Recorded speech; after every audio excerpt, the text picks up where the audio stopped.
ফিলিস্তিনের মসজিদুল আকসা হলো মুসলিমদের প্রথম কিবলা, যার দিকে মুখ করে রাসূলুল্লাহ সাল্লাল্লাহু আলাইহি ওয়াসাল্লাম ও সাহাবীরা 10 বছর নামাজ আদায় করেছেন। মহান আল্লাহ তাআলা বলেন, তুমি যেখান থেকে বাইর হও না কেন মসজিদুল হারামের দিকে মুখ ফিরাও, এবং তোমরা যেখানেই থাকো না কেন ওর দিকে মুখ ফিরাবে। সূরা বাকারা আয়াত 150। ইতিহাসে প্রথম নির্মিত মসজিদ মসজিদুল হারাম। এর পরের স্থানে আছে সুশোভিত প্রাচীনতম জেরুজালেম শহরে অবস্থিত মুসলমানদের তৃতীয় পবিত্রতম মসজিদ মসজিদে আকসা।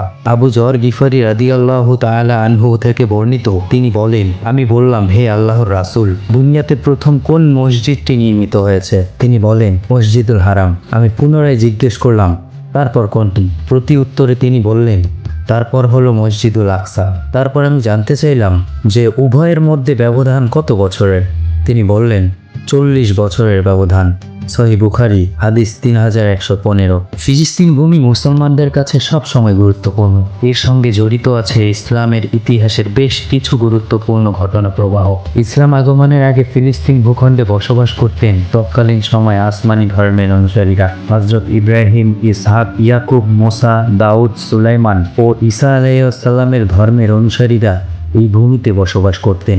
এছাড়াও আরও অনেক নবীর আবাসস্থল ছিল ফিলিস্তিনের জেরুজালেম নগরীতে অবস্থিত বাইতুল মুকাদ্দাস বা মসজিদুল আকসা ইসলামের ইতিহাসে একটি গুরুত্বপূর্ণ মসজিদ। পবিত্র কোরআনে আল্লাহ তাআলা মসজিদুল আকসার কথা তুলে ধরেছেন।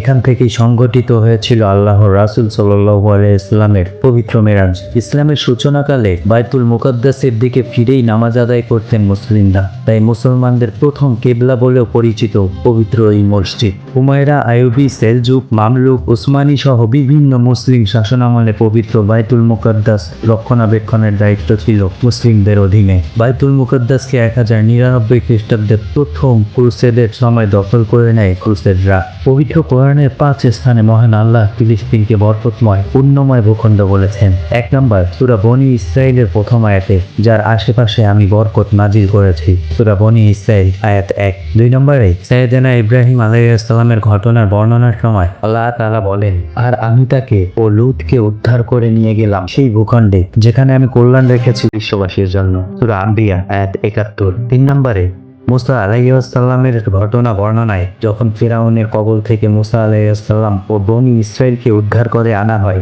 এবং ফিরাউন ও তার সৈন্যকে পানিতে ডুবিয়ে মারা হয়, আল্লাহ তাআলা বলেন, যে সম্প্রদায়কে দুর্বল মনে করা হতো তাদের আমি আমার কল্যাণপ্রাপ্ত রাজ্যের পূর্ব ও পশ্চিমের উত্তরাধিকারী করি, এবং বনী ইসরাইল সম্বন্ধে আপনার প্রতিপালকের শুভ বাণী সত্যে পরিণত হলো, যেহেতু তারা ধৈর্য ধারণ করেছিল। সূরা আরাফ আয়াত 137। মায়মুনা রাদিয়াল্লাহু তাআলা আনহা থেকে বর্ণিত, আমি রাসূলুল্লাহ সাল্লাল্লাহু আলাইহি ওয়াসাল্লামকে বললাম, হে আল্লাহর রাসূল, আমাদের বাইতুল মাকদিস সম্পর্কে কিছু বলুন।